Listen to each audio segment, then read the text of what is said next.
Welcome back to another episode of the WMMA Today podcast with Drake Riggs and me, Steve King.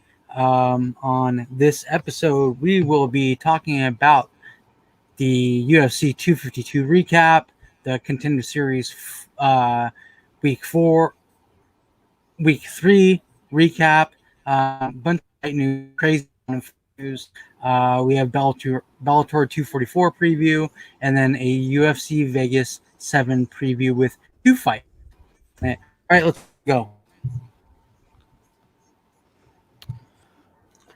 So wait, hold on. We have an announcement off the top here, Steven. Remember? All right. So, for our loyal viewers, who have been tuning in each and every week, thank you so much.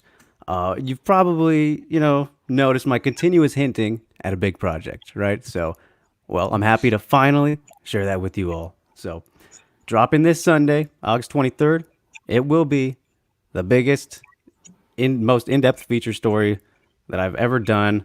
You can definitely call it a passion project. It's becoming Mega Megu, the Megumi Fuji story, right? After UFC 250 and seeing Nunes, just kind of continue to cement herself as the GOAT, I got this weird feeling.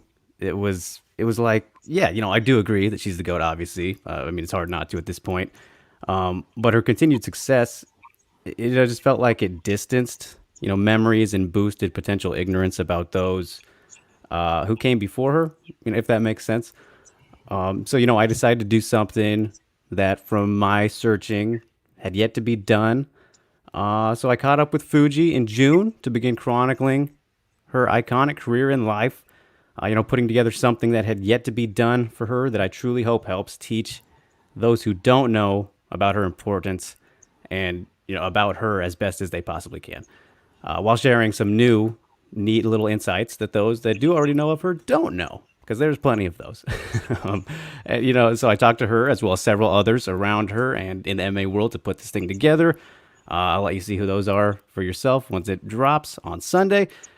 But yeah, man, I don't want to say, I've cornered the niche of covering female MMA fighters or anything like that. Obviously that's something we're very interested in as we have this show here. But, it's a very specific aspect of the sport that, I've wound up focusing on. And it's really flattering having people think of me as a knowledgeable person in that regard. And it's never been like a gender thing, but, about helping give exposure to those that might not get it as much as others. And who could possibly be more deserving of that than Megumi Fuji? Yeah. So there it is. Awesome. It's going to be awesome. I've known about this for a long time. And I've literally wanted to talk about it, on here. And I almost did when we were talking about Mount Rushmore. I was like very, very close to saying something about it. And then I had to be like, oh shit, wait, we're not there yet. Yeah, we're not there yet. But here we are. It's going to be fucking awesome. So yes, I hate begging or asking for things, but you guys, please, this is a very important one to me. I share. If you don't read it, just please share it. Just get it around, spread the word. It's pretty much a small book, so share it at the very least, please. Shares really are just as important as people reading. Yeah, just spreading the word. It's always nice, but plenty of good, interesting stuff in there. So. Yep. And appreciate this right off the top here, Yusuf. Means a lot, buddy. Thank you for tuning in as usual as well. So, thank you, Yusuf. All right, so let's get on with the show now. Appropriately. Okay. So the UFC 252 recap. Virna Jandiroba beat Felice Herrig by a beautiful armbar, beautifully violent armbar. Man, she just put that thing on her, didn't she? Yep, she did. Locked it in, and she was pretty much the lock of the night to win. This was not surprising in the least by us, for us. Within seconds. Crazy that she was the dog in the fight. No, she wasn't. Remember, we looked at the odds. Yeah, no, she was like 350 favorite, and we were like, okay, that makes sense. Yeah, no, that would have been absurd if she was. And I assumed that she might have been before we looked at it. That's where you got confused there. Yeah, obviously I remember reading off the odds. Yeah. Yeah, and dude, the most surprising thing about this fight for me was that she shot like instantly. I thought there would be a little bit of, she'd play around on the feet a little bit because she generally does. Like I said, she likes to lull opponents to sleep, or not to sleep, but like lull them into thinking she's going to strike for a little bit. That's generally kind Yeah. of the game plan she does. But right here, she's like, all right, let's waste no time. Instant Yeah. takedown. And man, just cut through Felice's, ground game like butter, hot knife through butter, right? Really just effortless Crazy. performance by Virna, and As you not can see surprising. at the bottom there, 1 minute and 44 seconds is all it took Jandiroba to get that armbar. And Felice Herrig is a ranked fighter. I don't know. I haven't looked at the rankings or anything, They but swapped now. one would assume that Jandiroba would be ranked and Felice Herrig would no longer be ranked. Yeah, that's the case now. Virna took the 15th spot, but Yeah. she's a legitimate top 10 talent worldwide. On my rankings, she is number 10 for me. She's her BJJ is fucking beautiful, dude. It's phenomenal. Yeah, she's So pretty clearly good. the best in the division. Yeah. Oh yeah. Oh yeah. It's so good.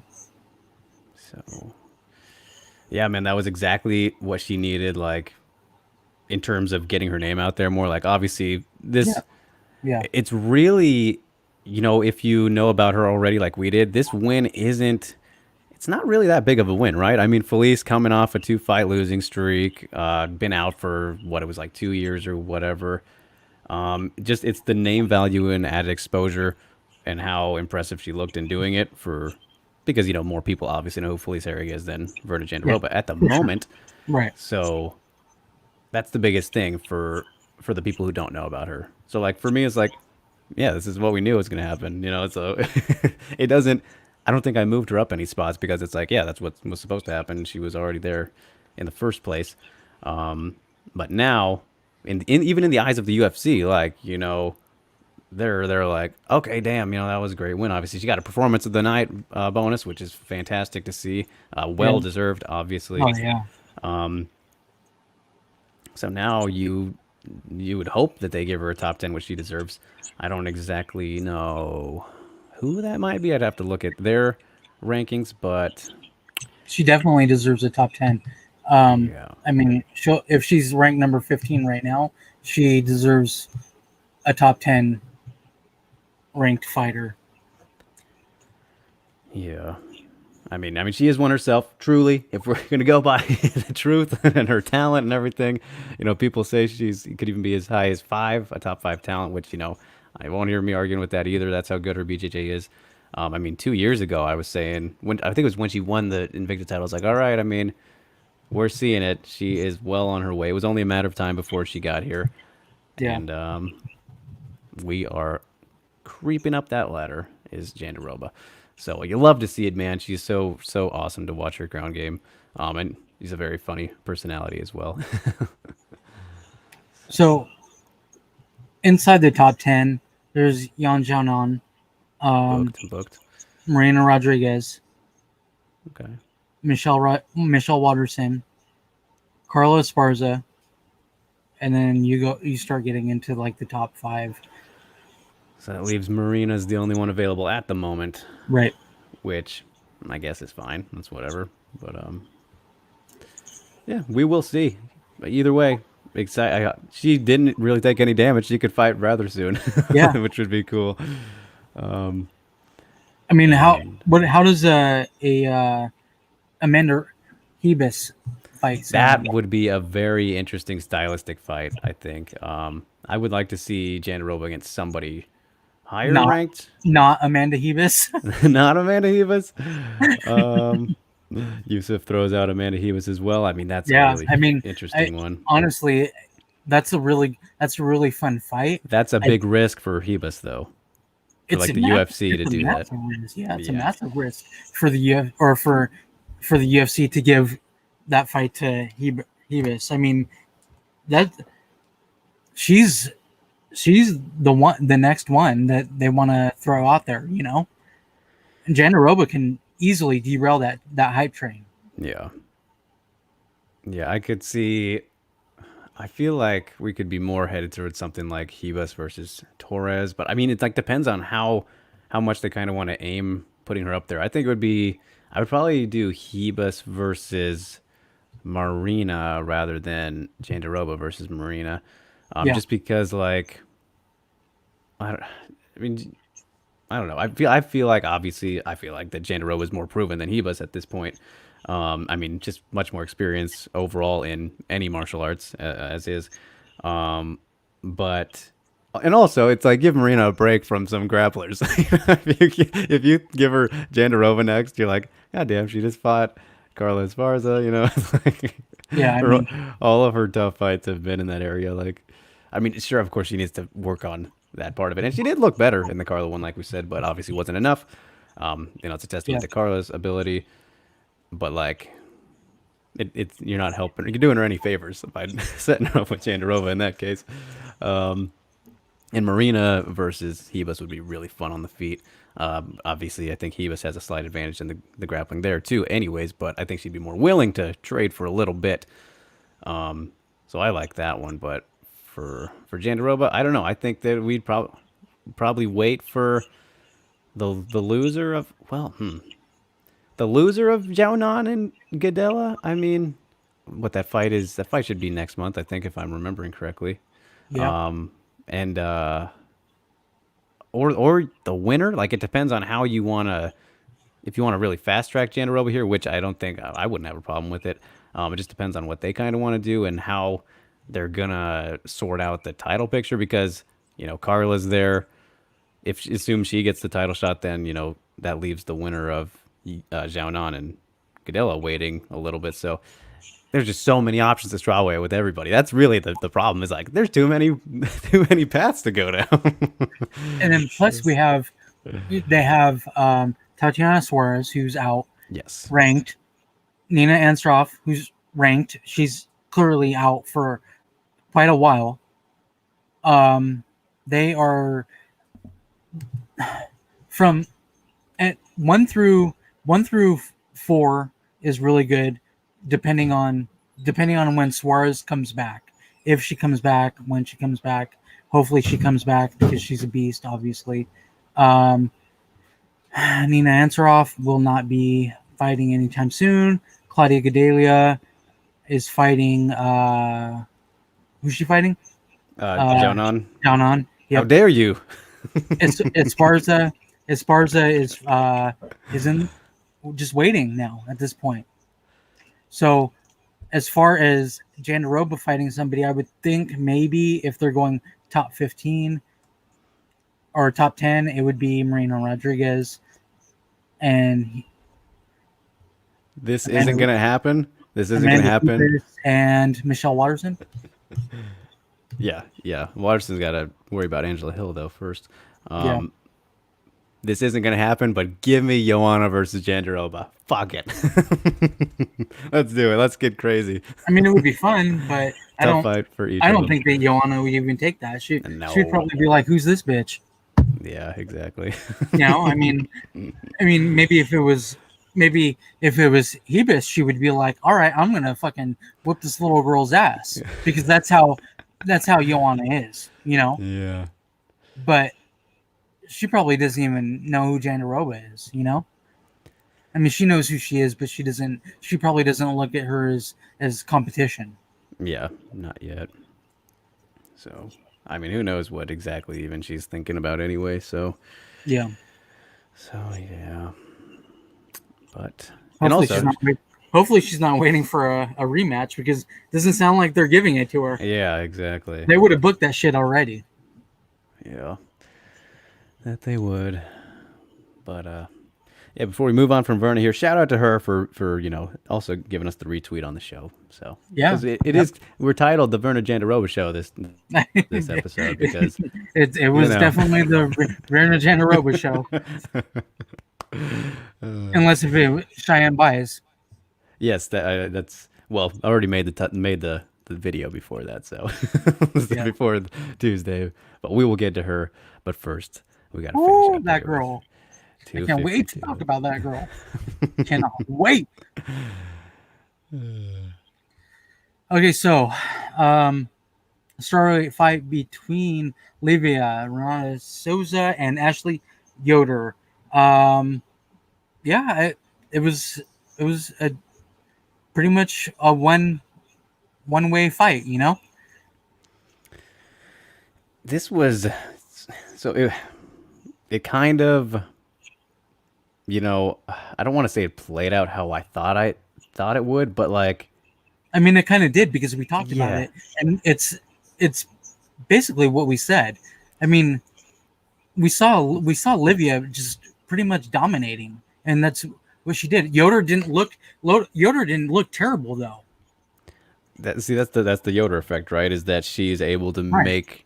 make opponents kind of underperform as opposed to Yeah. what they should. Like, Yeah. Souza, we know that she's the more skilled fighter, Yeah. generally with the performances we've seen Absolutely. historically and all of that. But then Yoder goes out here and doesn't make her look that great. But yeah, But she's one of those fighters but who's she was dominant though. I, a lot of people think this was a robbery, which It wasn't a robbery, is dude. is a kind of a funny thing. And I scored I it. mean, I thought it okay, was look at the first round. Look at the first round there. 6 of 22. That's terrible, dude. 6 of 20 the next round. 20 of 72 the third round. She threw a little bit more in the third round than what she did in the first and second rounds, but a 27% clip, that's terrible, dude. That is bad when your opponent is throwing 52%, landing 52% of their strikes. 27 is bad. Yeah, I really didn't realize how accurate that Olivia was with her strikes until I see She these was numbers on here. point. Very She was accurate. on point. And the thing is, so I gave Livia the first two rounds, which I think that was kind of the general idea there, and then Yoder with the third. But the story of it was, so I mean, obviously she was being a little bit more conservative with her strikes, the lower volume, but she was just more effective with, like, her strikes had more impact on them, I thought, Oh and yeah. were more damaging. Like the leg kicks, I feel like people kind of just ignored them throughout the first two rounds in particular. Like, yeah, sure, Yoder landed, overall here in the total strikes, which is, what I like to look at more than significant, because significance is always a weird thing to judge. But either way, still not as she wasn't as precise. And they just didn't. I mean, if they were being judged there as a significance, they weren't very significant. So I felt like it was pretty obvious that Livia was landing the better strikes. And then, there was obviously some clinching, which was in favor of, it was pretty 50-50, the clinching from what I can remember, Yeah. when it It went was there. But I mean, nobody it was did weird. anything too crazy. There were some solid knees, more so from Livia, from what I remember. But I don't know. A lot of people. Okay, first of all, whether you think Yoder won it or not, wasn't a robbery. So that's the thing that I hate, is that it was close enough not to be a robbery. And by Yeah. at this point, we should, close fights. That's what robbery equals at this point, because how much people fucking say that, dude. It's like we need a new definition for what a But people robbery don't know is. what a Drives robbery me is. insane. So I Like, mean, have you people guys don't. never seen Pearson and Sanchez? Dude, there are some bad robberies in MMA. We haven't really seen a bad robbery in In a quite a long while. time. Yeah. Yeah, but Like, but it seems like every card there's at least one fight where people think is a robbery. Which uh, every card. why? Because I mean, because you have it, you see it going to the other person. That doesn't equal a robbery. Yeah. It's it's probably the most annoying thing to me now. Like, I'm trying to think of what's annoyed me more than that. In regards to terms, I've accepted the WMMA term, which I don't like, even though it's a part of our show title. I've just gotten over that one. But You said it from the beginning when I I threw it out. know. At the very beginning when we first started this show, like years ago, a couple years Yeah. ago, you you said no to me. You said no to me about this shit, about WMMA Today. You were like, no, and I was like, dude, it fucking makes sense. Like It just works so I good. had to literally like, beg you and like tell you why it makes sense. It makes Yeah. fucking sense. Yeah, it really is the perfect title. It really is. And I mean, I understand why you hate the term WMMA. I get it. But Mhm. as far as like a podcast goes, WMMA Today is pretty much fucking perfect, dude. And the origin of it being with MMA Today and everything, like Yeah. it Which is now was. Cage Side Press. It used to Yep. be MMA Today.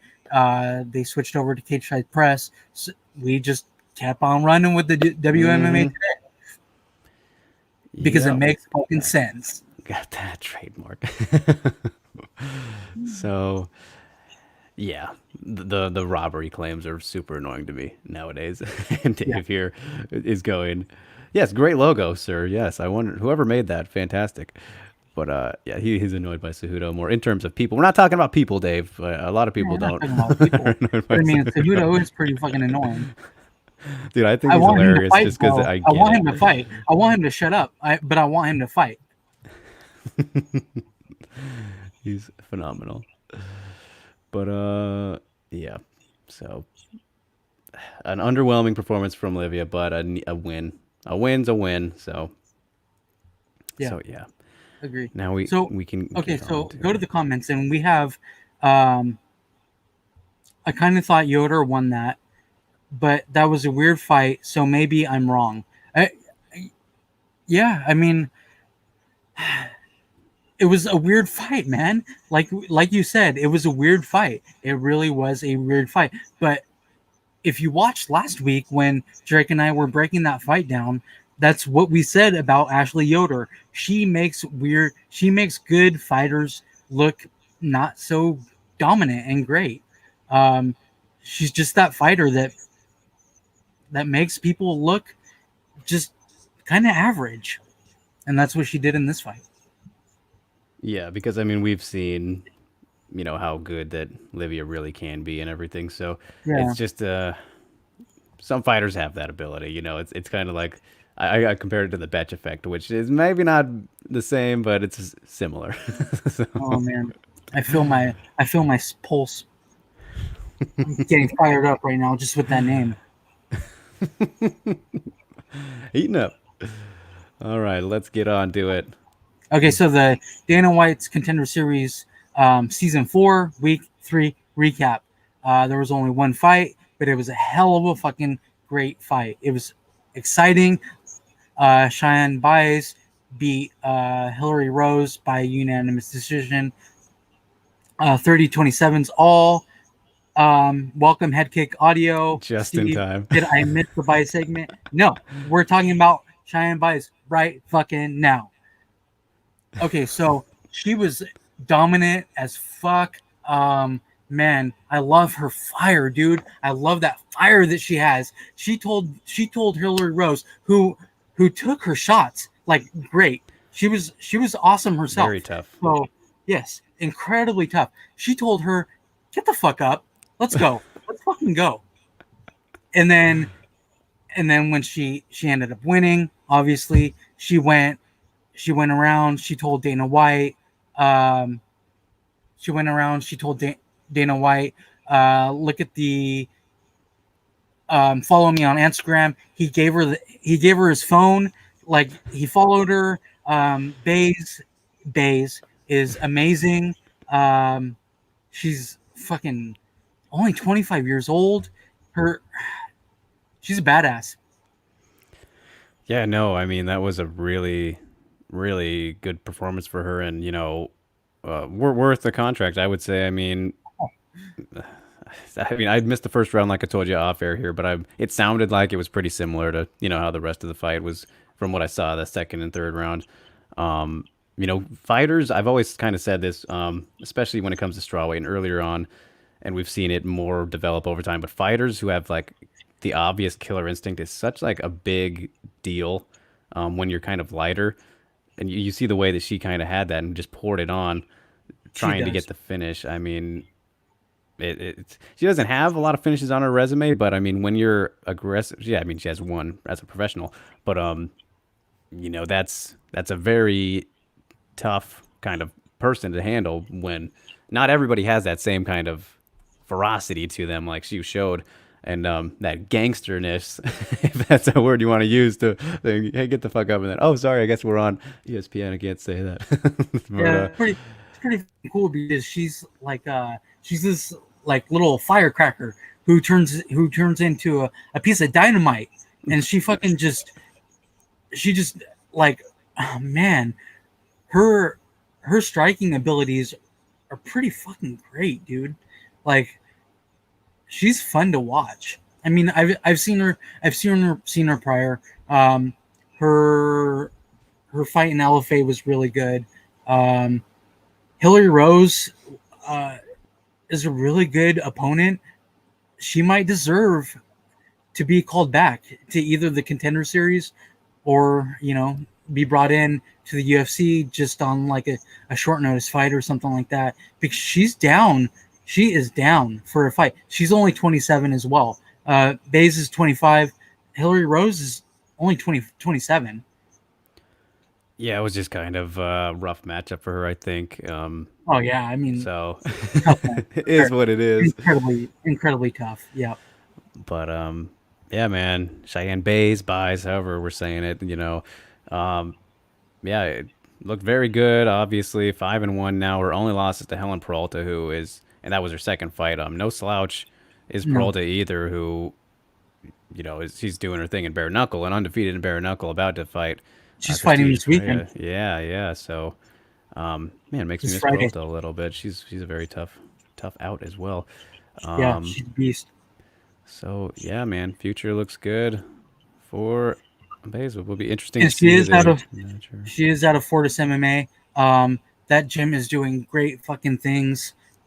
Uh, it seems like they have somebody in the industry's every card, and they're getting contracts. It's pretty crazy what Fortis MMA has turned into, or one of the gyms in North America. Yeah, very quickly too. Just kind of came out of nowhere. Yep, kind of like Syndicate MMA. Hmm. Yeah, kind of burst onto the scene a couple of years Right. back. Yep. So yeah, So that's it seems like by all the comments, everybody's on on that on train. that hype train. Yeah. I mean, let me ask you guys a question. Is this a bigger hype train than Amanda Hebus? Come on, give it to me. Give me those answers. Is Cheyenne Bays a bigger hype train than Amanda Hebus? I We'll come mean, back. the phrase "hype train" it's an interesting one. I mean, if you want to go in terms of who is more all hype at the moment, then yeah, it's Baze because we've seen less from her. But Yeah, but at the Amanda same time, Hebus, it's too soon. Amanda Hebus has just put it on girls. I like that Yusuf with the winning answer. I think not a hype train anymore. She's pretty legit. Yeah, but she also hasn't had a big name opponent yet. Yeah, exactly. So that's why it'll be interesting to see who they kind of want to give her in her first fight, Yep. her first official, UFC debut. Which, So man, it's straw weight, man. It's just like nothing's easy. yeah, Nothing's easy. okay. So okay, about that. So Paul Felder, did you hear what Paul Felder about strawweight? He said that they needed help. Look, He dude, must have been getting it confused, man. strawweight division is the best female division that there is. Um, Yeah. and what's amazing is Tatiana Suarez tweeted out like, "What the fuck?" Oh, she You called him know? out for it. Yeah, she was like, "What?" She was pretty much like, "What the hell?" And like, yeah, dude, strawweight is the best female division that there is. Easy, yeah. Uh, in the UFC and probably worldwide as well. When he said that, I was like, wait, this isn't a flyweight, right? That was my first thought. I was like, I could have swore this was a strawweight fight. What does he say? Like, Yeah, no, come on, he, Paulie. yeah, there had to be some kind of mix up in his brain right there. He does get hit in the head. So, He does get it in the head. Yep. Mm. so yeah. Good deal. Good Okay, deal. so Steve said it's a different hype, though. Yeah, it is a different hype. Dave said Dave Fret's so damn exciting. She just wanted that contract, and you could tell. Paul Felder also called Seiler UFC ready. Yeah, Seiler was not UFC ready. I think I missed that one. Didn't he lose? Seiler lost. Yeah, Okay. So I like the smiley face on there. crazy. Paul Felder, he had an off night. He typically doesn't. Yeah, Paul's pretty good for the most part. But Yep. Okay, so fight news. Cynthia Calvillo will be fighting Lauren Murphy at UFC 254. We don't know where it's at, but good fight, right? I mean, Lauren Murphy called for it, and she got it. yeah, I mean, this was really the most logical that you could make. I mean, everything considered, it was like I don't really know what other route they could have went with this. I mean, unless you want to do like Chukagian versus, I mean, I guess it would have been a rematch with Lauren Murphy. I think that was Chukagian's debut, if I remember correctly. Yeah, it was a while back. I think that she was short notice on that one, but you could have done, you could have thrown her in there. But then at the same time, it's like she just recently, fought for the title. Doesn't really make much sense to put her in there and potentially kill off somebody. Which is very, very possible. So yeah, I mean, this was the fight to make. A very interesting stylistic matchup. Both Lauren Murphy, in particularly, riding high right now on that winning streak she's got. Yeah. Closest she's ever been to a title shot in the UFC, and easy to forget that she was a bantamweight champion in Invicta. Cynthia Calvillo, very clear win over Jessica Ai. I think that she will have more trouble, kind of, doing as well as she did against Lauren. I mean, Lauren is a bit bigger than I would say. So that's going to be kind of interesting thing, seeing how Calvillo deals with some of these bigger flyweights. And not to say that she is like a small flyweight. I mean, she's not a big one though. She's not a big one, I mean, compared to I, Yeah. it's just like I don't know the lengths and everything. I think that yeah, it's a very good matchup. I think. So yeah, obviously the winner of this should totally get the title shot. I think that's a no-brainer. Very good So matchmaking. yeah, I agree, and I mean, I've thought that this was a good fight since Calvillo beat Jessica Ai and Lauren Murphy has been on this run that she's on.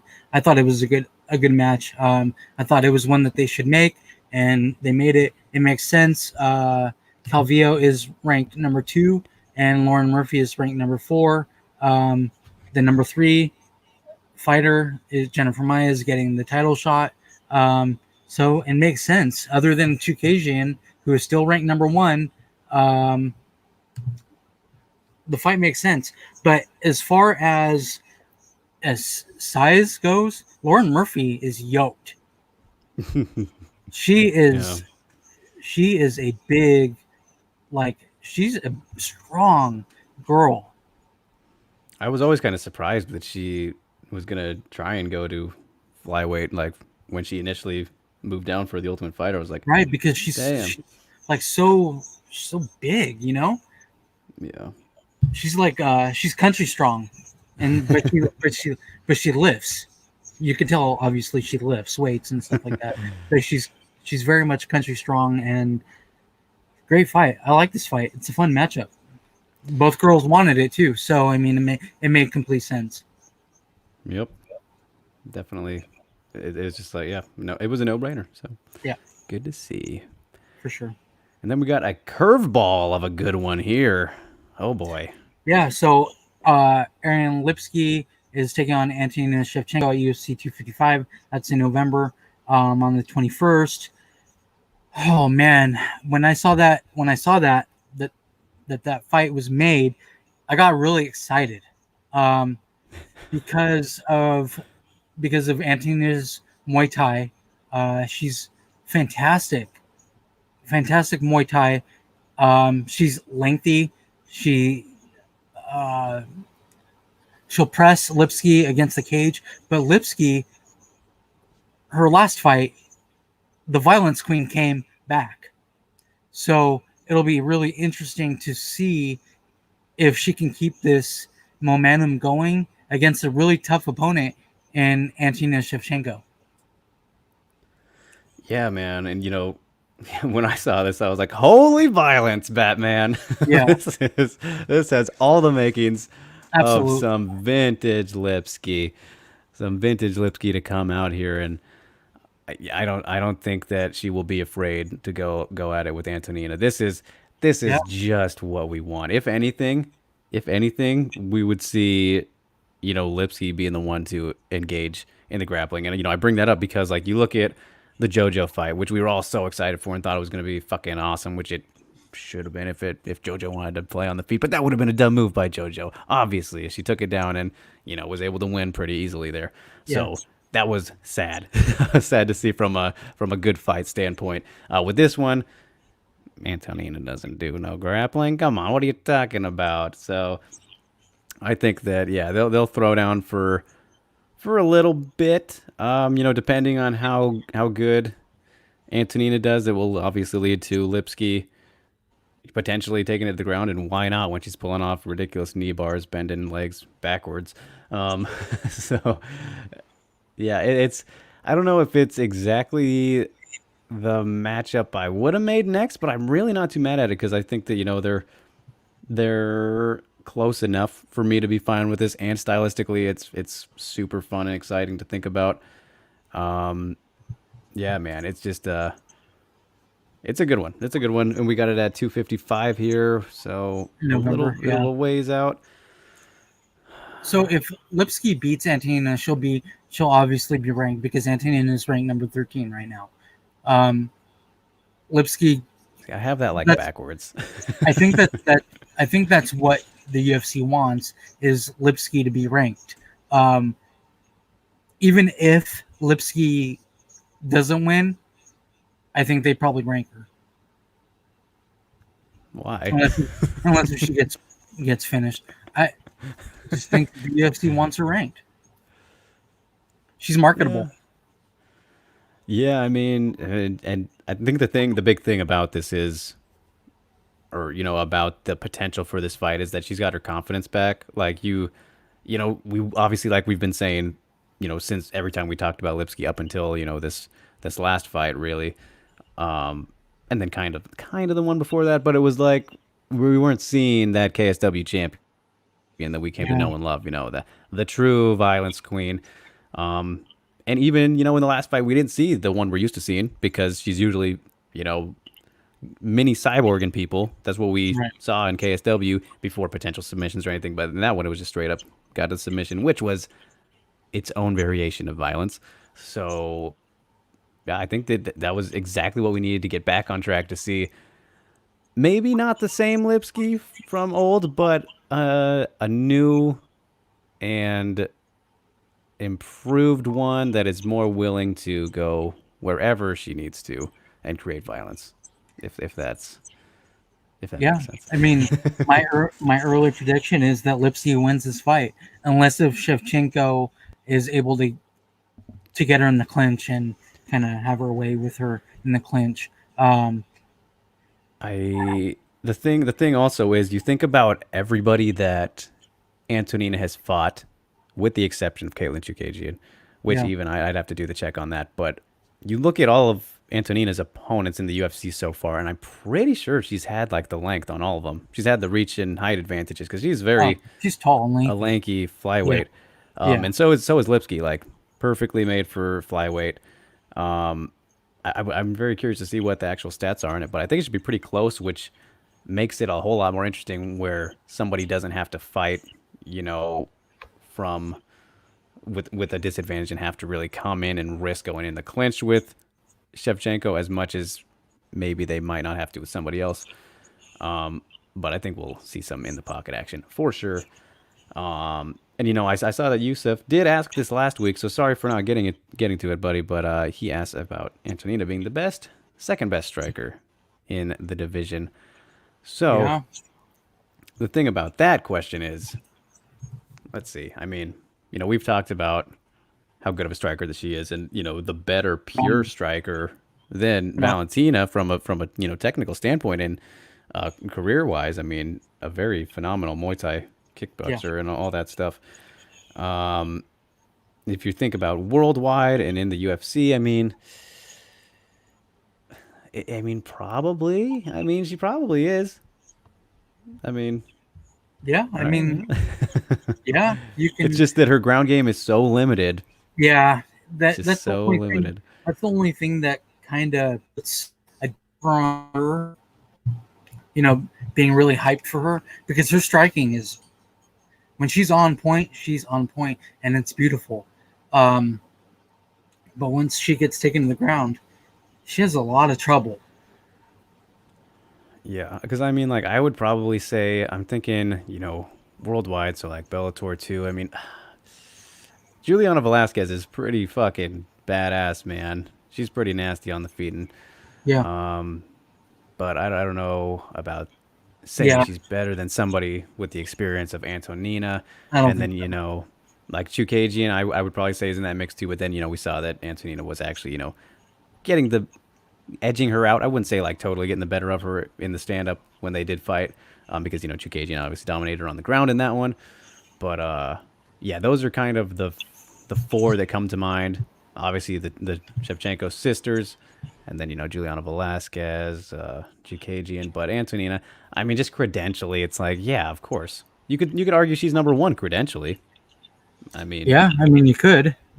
so I mean you definitely could because she's a better stand-up striker than her sister is. Her Valentina is a good striker, but she's not the at the level of Antonina. So hmm she's more of a counter striker, but she's obviously phenomenal at that. And Valentina is the better, well-rounded MMA fighter, obviously. But as far as striking, Antonina is better. yep, yeah, I think that's fair to say. Yeah. So So, thank you, Yusuf, for that question. as always, good stuff from Yusef. Yep. So All this fight right. completely caught me off Kind of guard. surprising, yeah. So yeah, Kay Hansen is going to fight Corey McKenna, who we just saw last week on the Contender series. Um, man, that's not an easy debut for McKenna at all. No, no, it is not. Kay Hansen is obviously more well proven. I've just shown that she's got a lot more potential to her, I think, than Corey McKenna. And I still didn't get a chance to watch that fight yet. I was It's a good very, fight. very busy since then. And people had their feelings about it, but maybe thinking that Corey's not quite at that level yet. And Kay She's Hansen has young. shown it. She's Yeah. super young. She's 20 years old, man. But I mean, Hansen, what? She just turned 21, didn't she? So it's like you look at it that way. Youngest Yeah. fight in UFC history, Lepido Elite says.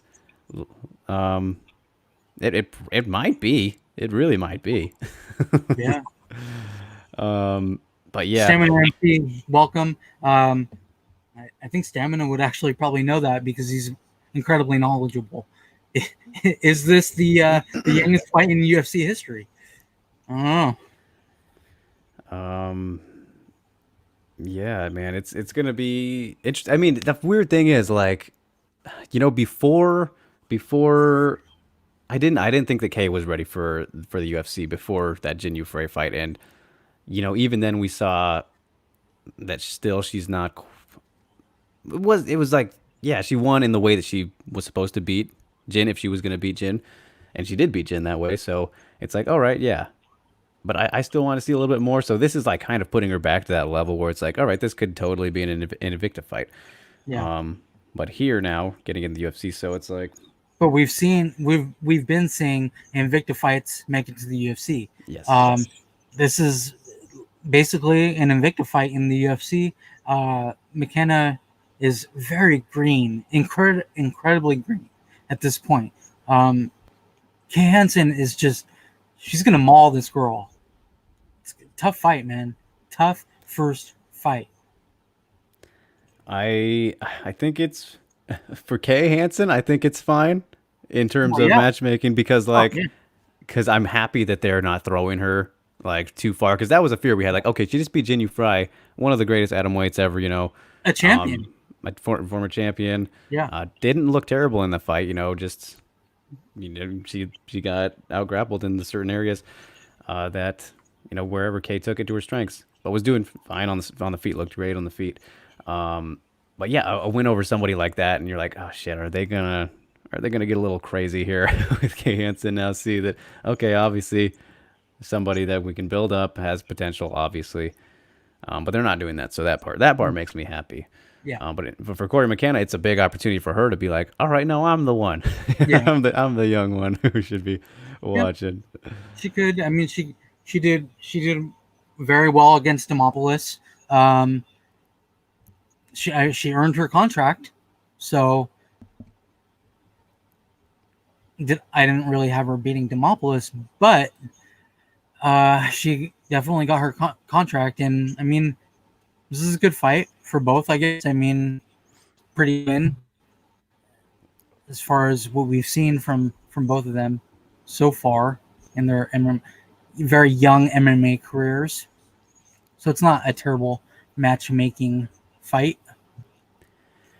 Yeah, could be worse. They could have We've seen a lot worse. yeah, especially at strawweight. So Yeah. I think that they're kind of trying. They were looking to do something that wasn't too insane because of how many talented fighters are at strawweight. They're like, all right, we got to see who's pretty close to like the same playing field for both of them, and like maybe we have the obvious edge to Hansen here, but it's like that's just how close they could get it because of how good everybody is. You know what I mean? So I don't know. Yeah. I don't know. But speaking of that depth and the big news of the day. Oh Yeah. man, I know sign me up. you were excited for this. Murata makes her return against She is. It's officially upon us. Olivia Renato Souza um, on November 14th. It's a good fight, right? What do you think? What do you think?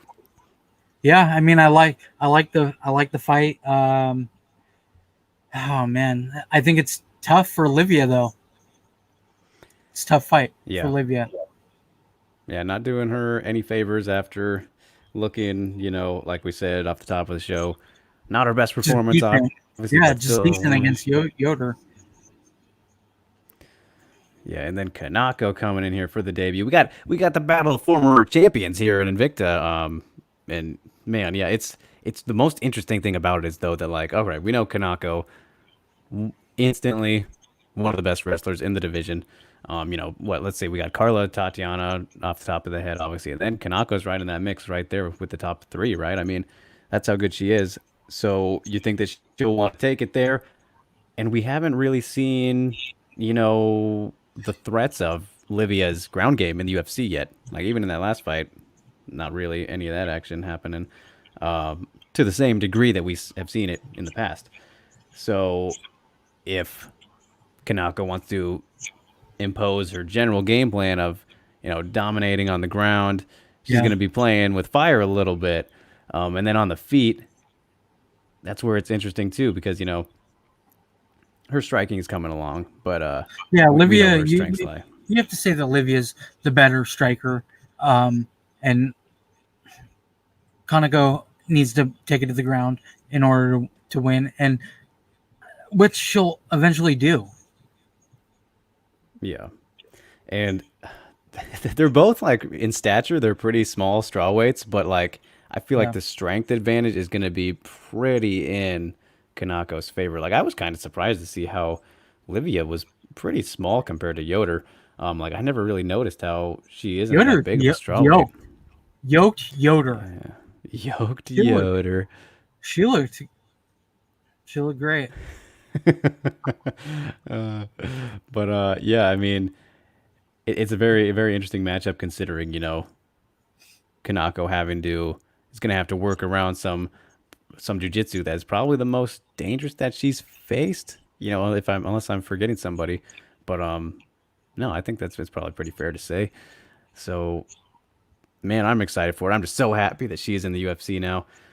And Yeah. it sucks because we've been kind of selling people on like, okay, listen, Souza is definitely a lot better than what we've been seeing and how they're kind of treating her. She's been mishandled really poorly, in the UFC so far, I would say. And this is a fine matchup in terms of where they are in the division. And It's tough. Tough though. yeah, I think it's got its their issues for each other that they both present, which make it very, very exciting. But man, I Yeah. am all for it. All Yeah. for I it. mean, it's good to see her finally in the UFC. All right, so we got a question from Yusuf here before we move on. If Holm beats Aldana, you think she'll get a title shot? As no real contenders in top 6. Oh Only Holm is god. going to get a title shot if she beats Irene Aldana, which She's gonna get a title shot if she loses. for fuck's sake, I hope Aldana just puts an end to this. Just put an end to it for the life of fucking me. Put an end to this Holly Holm shit. I mean, finally, just call it the end for Holly Holm as a title contender. Aldana, just do us all a favor. Oh man, it's so hard for me Fuck me, dude. to fathom her possibly getting another title shot, but it's like I don't know. They could do it. See, so the thing for They're me would be going like, to do it. That's the problem. Is if Holly Holm wins this fight, no matter how she wins it, if it's a fucking split decision and she barely edges it out, she's gonna get another title shot. it can't be against Nunes though. That's the thing. Is like, so this is what I was about to say. It can't be against Nunes, right? I mean, nobody wants to fucking see that again. I mean, it was just Who's it gonna be against? so it would have to be like, I don't know, Holly versus somebody for for interim or vacant title, and then Amanda fights at featherweight in the meantime. Like, it's just So it's you're so taking dumb. Amanda's belt away because Holly Holm gets a No, fucking no, title? interim. No. I don't know, man. It's like it's something I don't even want to think about. God But damn it, she, Yusuf. You made us mad, Yusuf. I You made us know. all mad. What have I you mean, done? Stamina said, if there is a God in the heavens, that won't happen. 2020 can't get any worse once Holm gets yet another title shot. I mean, for fuck's sake, Yusuf, stop. You made us mad. Man. Yeah, we'll see. I don't want to see, but we'll see. I favor Irene as is, so hopefully we won't have to worry Yeah, about that. yeah, for sure. Okay, Golly. so Ashley Heaven Smith is taking on Norma Dumont. That's a pretty hot matchup. November 21st. That shit's sexy. Let me tell you. So this was actually probably the surprising news of the day. Um, I mean, well, first of all, so Ashley Evans Smith is going back up to bantamweight. Been fighting at flyweight. Norma Dumont is going back down to bantamweight. Not a shocker. She fought at featherweight in her debut against Megan Anderson. Got crumpled there, but yeah, she was that was her first fight. That was her featherweight debut. So it was like we knew that they were gonna bring in somebody who wasn't a featherweight to come in and then not be a featherweight. So Yeah, that's always fun. I like this one. It's kind of weird though because they've like treated Ashley Evans Smith with some pretty decent profile matchups and like ranked opponents. She was even ranked at flyweight for a little bit, I think, when like the division started. I don't know if she ever ranked at bantamweight, but and it's crazy to think she's been in the UFC for a pretty good while, man. She Long fought time. Andrade. She fought Andrade. Yeah, I think she's she been did. around Maybe I'm a thinking of long time. Pennington. It was the Pennington fight I might be thinking of instead, which is a weird thing to mix up. But anyway, yeah, I remember she was in the UFC before they had the Reebok deal, so that's how you know it's been a while.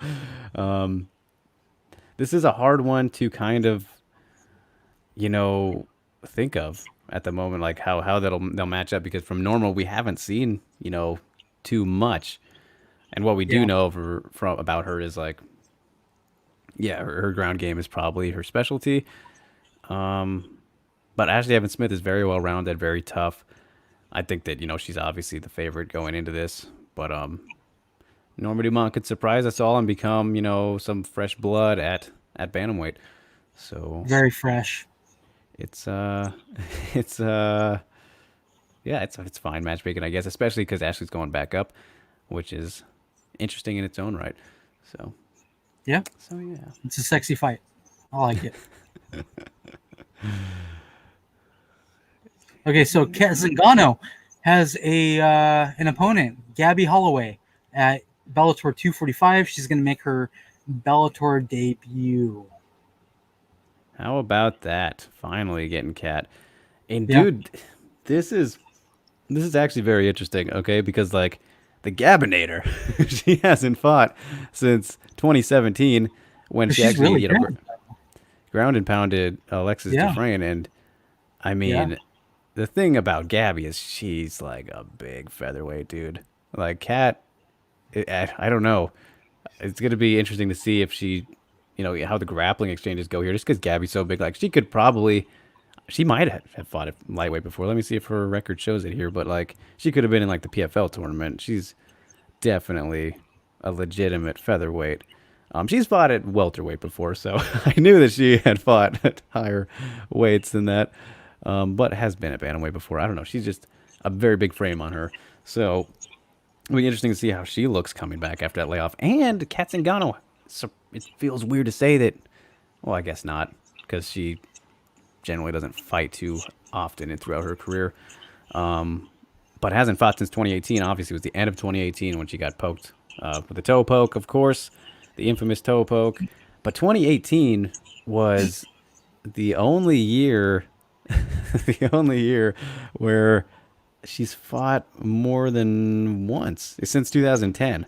Like historically, Kat Zingano is not a very active fighter, and it hasn't seemed to be too much of an issue for her. Obviously, I mean, obviously at the back end of it now, 10-4. She's 1-4 in her last five, and now moving up to featherweight again for another fight. We didn't really get to see how she worked with the weight against Megan, so yeah, it's actually a pretty interesting matchup on paper, I think. And but I mean, Yeah. we know that Kat is the more talented fighter. I think that's fair to say, just as a fighter and athlete and everything. But just the little Holloway's not an factors. easy.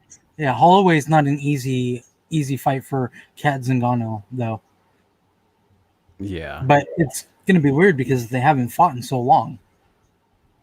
yeah, both gonna be shaking off some rust. And let's see here. I mean, in terms of longest layoffs for Kat, obviously there was. This has been longer than when she tore her ACL, so I don't think it should affect her too much. Just because She's we've seen training. that. She's always training. I don't know about Holloway, but um, Kat Zingano's fit, and she's constantly, outdoors and training and stuff. She looks good. Yeah, I think that Holloway has. I don't know. She's not a firefighter, but she has some kind of main job, I think, which is why she hasn't been, you know, fighting so much or needing to. Who knows? But Yeah, yeah, I mean, it's exciting to see Kat finally coming back. I So wonder how that conversation went with the matchmakers from Bellator calling Holloway like, "Hey, are you interested in a fight during the pandemic? Because we need a fight for Kat Zingano." Holloway's like, "Yeah, fuck it, I'll yeah, fight sure. Kat Zingano after for a decade almost. It's 3 years or something like that. But I Yeah, mean, 3 years is damn near a decade in fighting years. it is a while, and I mean, Yeah, she was supposed to fight Toledo Noguera at the end of the 2017 too, but she got injured, so maybe that was a big part of it. right. I forgot about that, but looking at it here on Tapology, um, so yeah, we will see. I don't think she's. Oh, okay. She's younger than I thought she was. For some reason, I thought she was older, but Like her 40s. not 40s. She's only 30, but for some Yeah, reason I that's what I'm thought saying. she You thought was, she was like yeah, in her 40s. Kat's not older than her. not in her 40s, but yeah, Cat is. Mhm. Um, Cat is, what is she here? 38. Like Wow, that's so 38. crazy. Yeah. Yeah. So it's a really interesting fight, actually. I'm looking forward to that one. So, man. All right, let's get on with All right, later, Dave. Bellator. Thanks for coming in. Oh, see you, man. All right. What we All got right, here? so we got Julia Budd returning at UFC or Bellator 244. She's taking on Jesse Meal. We talked about that just last week. Right? Yeah, they announced it last week. Yeah. Yeah. Um, should be just an easy fight for Julia Budd. I mean, Meal will probably be down for a fight, but Julia Budd's gonna come out and fucking tear a new one because she's On most that likely rebound. not very happy with the way that her last fight against Cyborg went. Um, so she'll want to get back to that title fight, right? Yeah, undeniably. I mean, yeah, like we talked about it last week. It was just kind of one of those moments where, I think the pressure got to her, and she kind of realizes that now, and got to Yeah, work herself back up. Was the yeah, only champion in Bellator history at featherweight. Was the only champion, and so now I expect a very scary Julia Budd to try and show remind the world how good that she really is.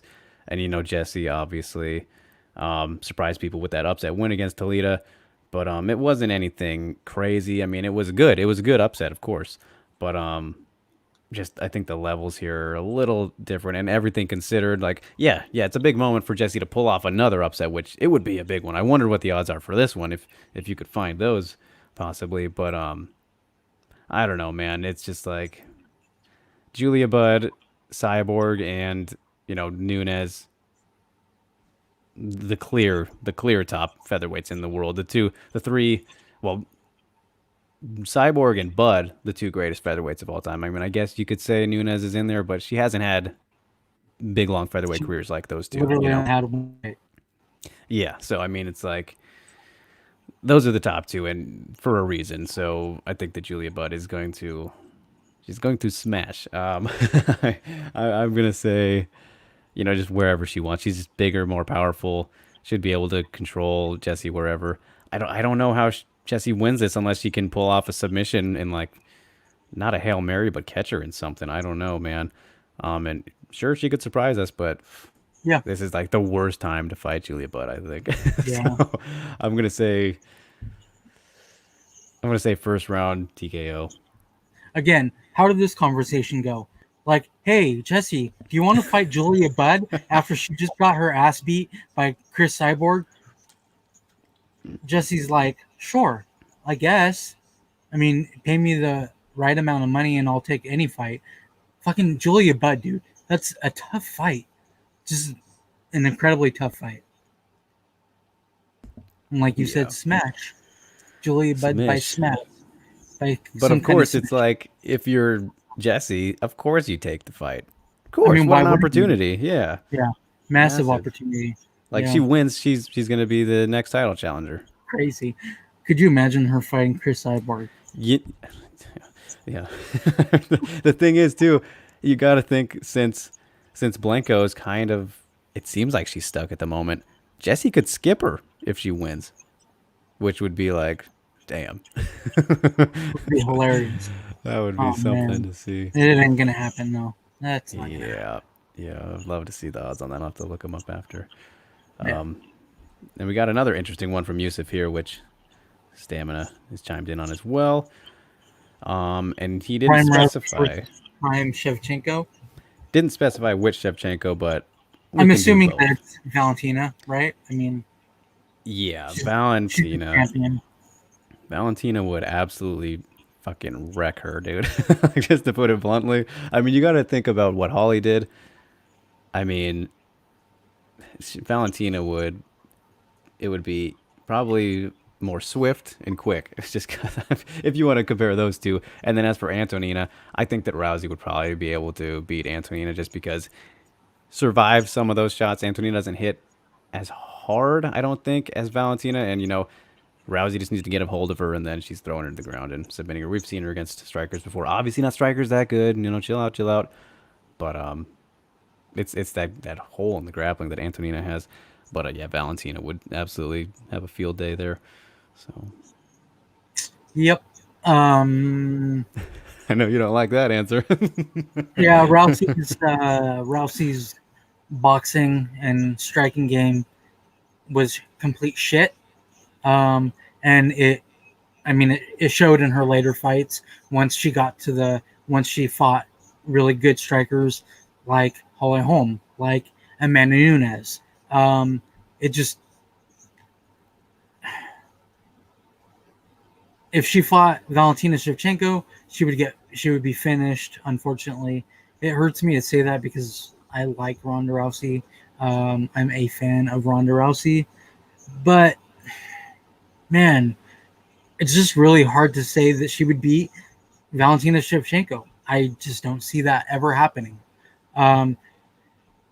Antonina, it would be an easier fight, but I still see Antonina probably beating her because of the Muay Thai.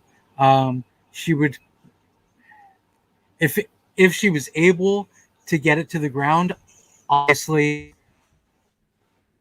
then it would be in the favor of Ronda Rousey. The Shevchenkos aren't going to let it go to the ground. They just would not let that go to the ground, and they both are better strikers than Ronda Rousey, and they would probably end up finishing the fight. Unfortunately, hurts me to say that. I could see Valentina playing around, honestly, on the ground. Yeah, But she's that fucking good. yeah, very strong. So Yeah. we'll see. What was your final prediction for Bud? How Oh, is Bud Julia. win? Oh yeah, Julia Bud smash. Bud She's smash. yes, she's gonna smash first or second round. It's a wrap for Mule. Sorry, Mule. Lock of the week. It's the Virna Jandiroba Felice Eric of this week. Yeah, for sure. Okay, so moving on to the UFC Vegas 7 preview. It's crazy that we've had seven fight cards in the Apex now. So Wow. Maria Agapova returns against Shannon Dobson. Another smash or what? I would hate to be Shannon Dobson. Do you see the error that I was telling you about off air? Look closely.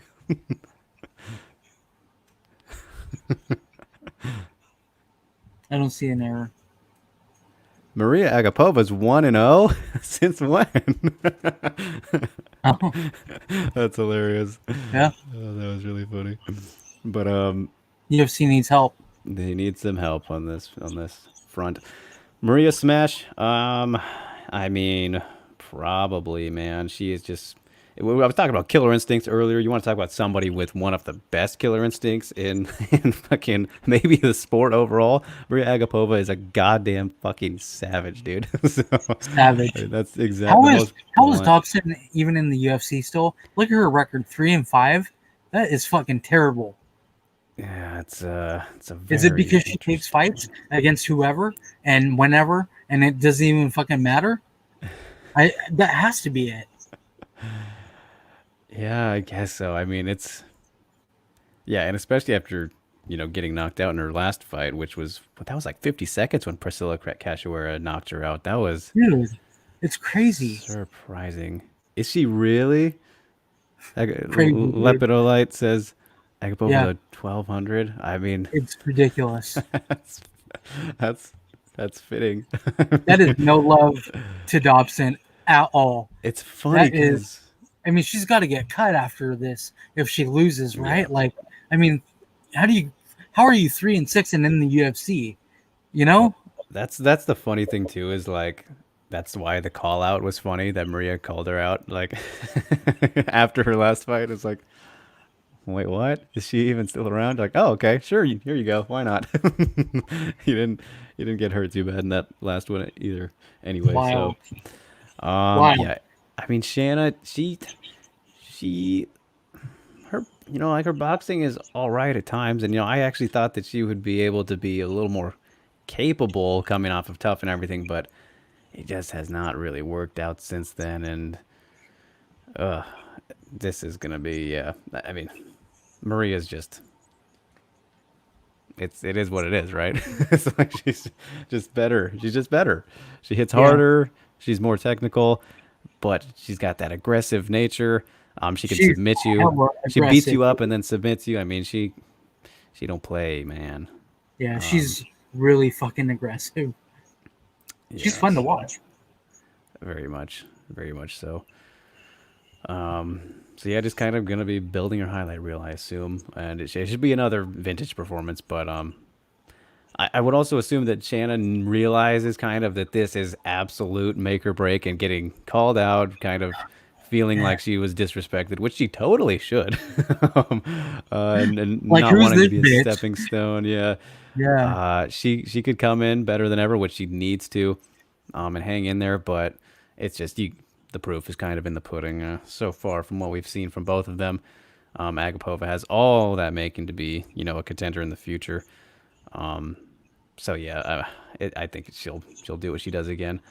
First round, probably submission again. She ends up beating people up until they kind of fold, and then she submits them.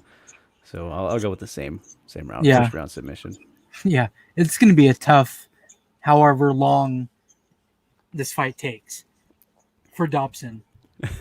It's, I mean, and then she's going to, I mean, it has to happen. 3-6 after this fight. Like, dude, you got to go. You got to go. What are you even doing right now in the UFC at 3-5? Yeah. I mean, I wouldn't doubt it. I think she's the only fighter in the UFC with a losing record. I would not doubt that at all. Like, I think that Rachel Ostovich has a negative record now. So well, that's two. we all know why she's in the UFC. So.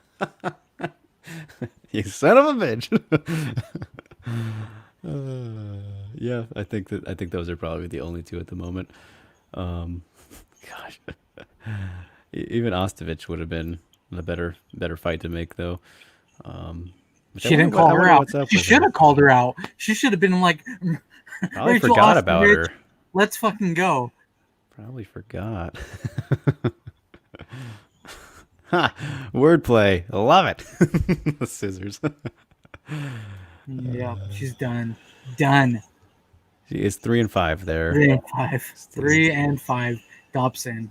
So, yeah. Bye, Dobson. After this one. If you want to pick your locks for the night, I mean, it's between. I mean, the locks of the weekend. It's Bud or Agapova. I mean, both of them are locks, but which one's a bigger lock? That's the question. All right, you guys. Which one's a bigger lock? Julia Budd or Agapova? I think. I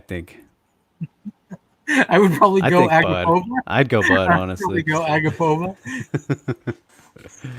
I mean, she's such a beast, and Dobson is just not a beast at all. Just a beast. Oh man, that's funny. All right, and the last one. Okay, so Mizuki Inui is fighting Amanda Lemos. Another strawweight fight. We're getting a ton of strawweight fights.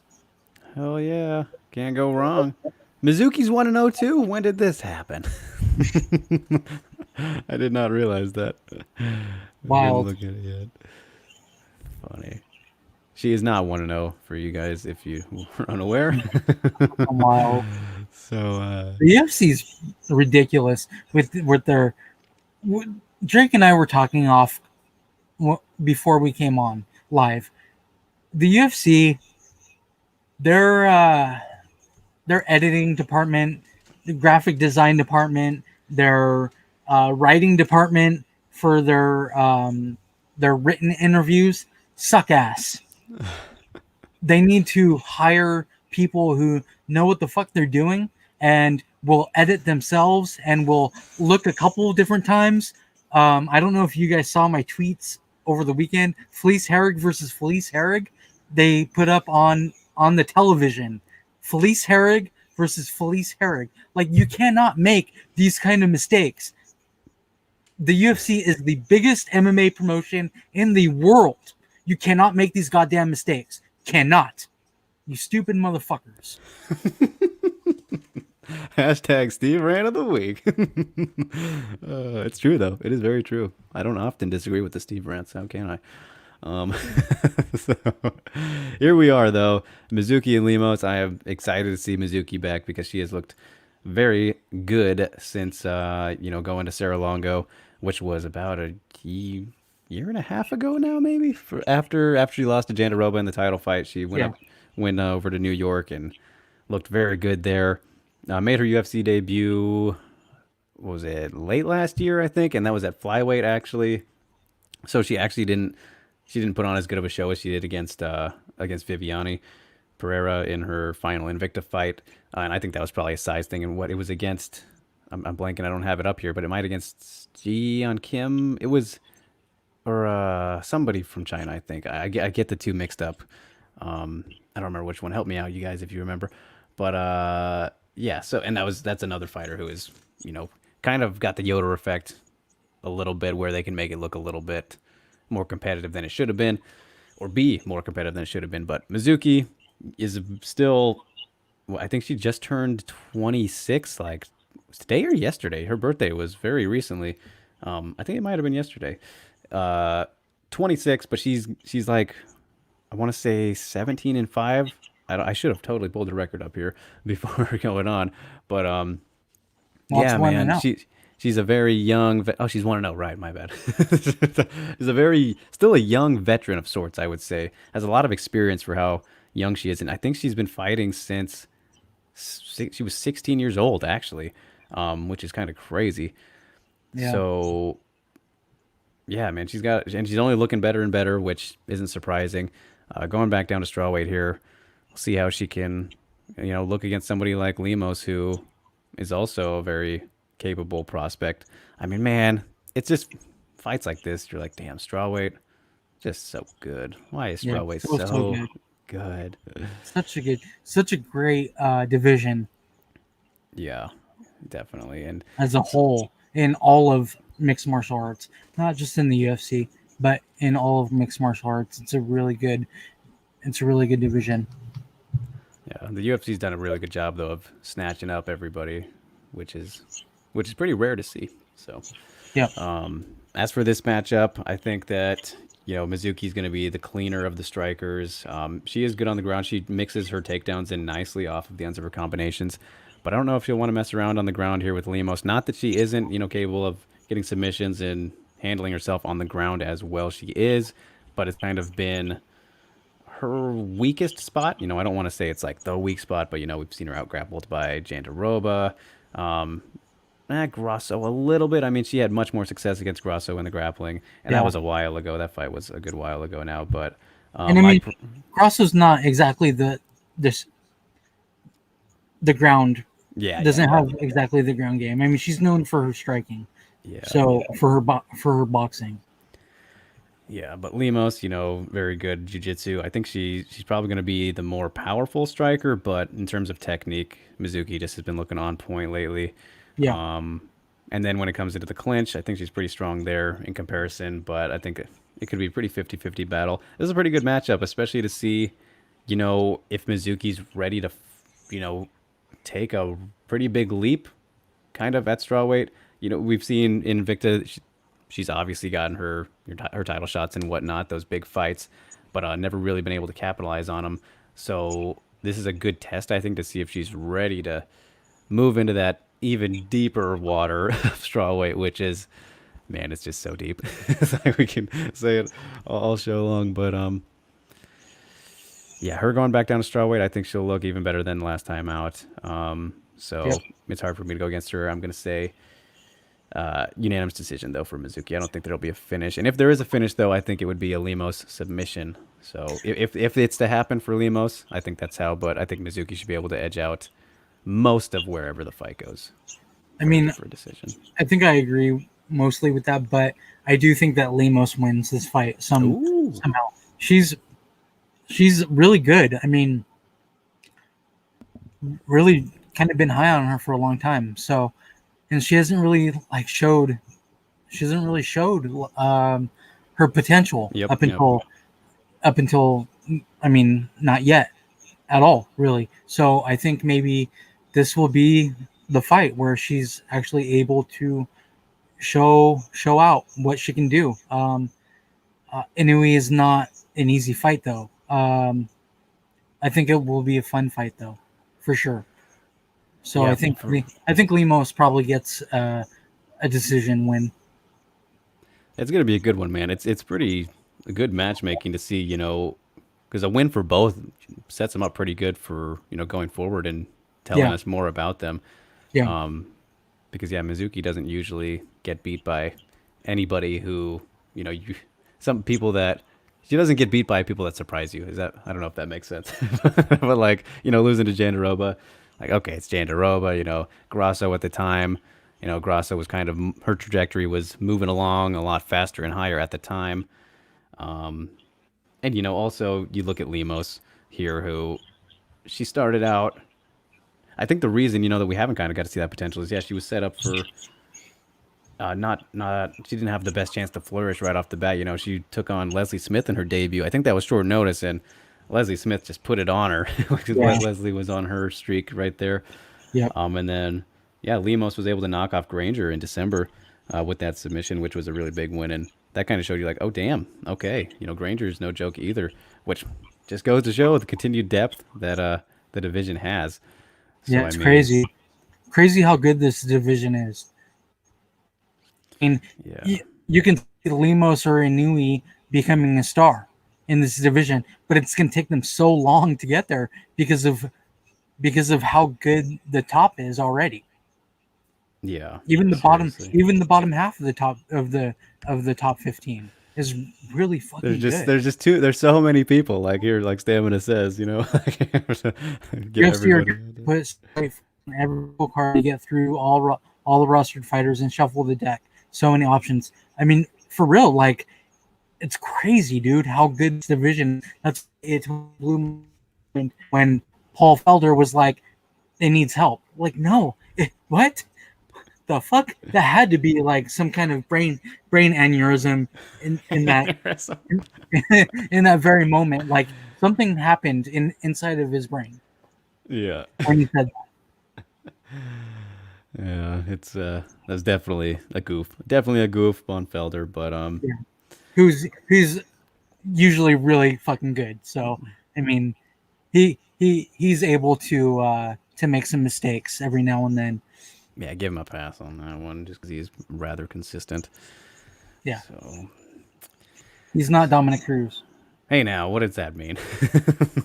Thomas, great. That means I don't really like Dominic Cruz on the mic. So, Oh my goodness, better than Joe, better than Joe. well, I mean, he's kind of gone downhill himself.